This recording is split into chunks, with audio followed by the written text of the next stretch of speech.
বিশ্বাস করবেন, মাত্র ৩টা ইনগ্রিডিয়েন্টস দিয়ে বাসায় এমন ক্রিমি চকলেট চিপস আইসক্রিম বানানো যায় তা আমার জানা ছিল না। চলুন তাহলে শুরু করা যাক।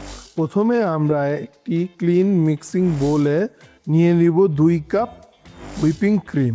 এরপর এর মধ্যে অ্যাড করছি কোকোয়া পাউডার। তারপর হ্যান্ড বিটার দিয়ে ভালো করে মিক্স করে নিতে হবে। তারপর অ্যাড করব হাফ কাপের মতো কনডেন্স মিল্ক। তারপর ফুল মিক্সচারটাকে হ্যান্ড বিটার দিয়ে বিট করতে থাকুন। ধীরে ধীরে দেখবেন ক্রিমটা ফ্লাফি হয়ে যাচ্ছে। তারপর অ্যাড করবেন চকলেট।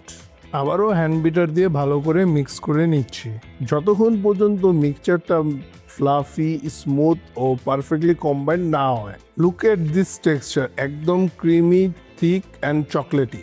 ভিডিওটি ভালো লাগলে চ্যানেলটি সাবস্ক্রাইব করে রাখুন। এই ক্রিমি চকলেটি মিক্সচারটাকে সুন্দর একটি বক্সে ট্রান্সফার করে দিচ্ছি।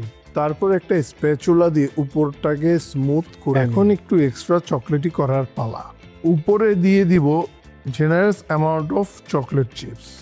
আর যত বেশি চকলেট চিপস, আইসক্রিমটা তত বেশি ইরেজিস্টেবল।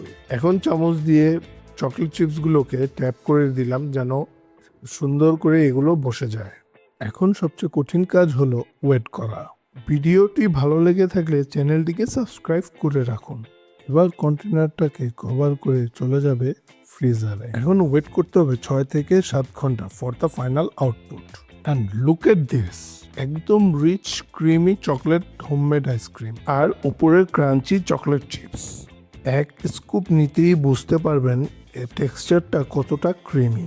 আর চকলেট চিপসের লিটল লিটল ক্রাঞ্চ পুরো এক্সপিরিয়েন্সটাকে নেক্সট লেভেল করে দিয়েছে।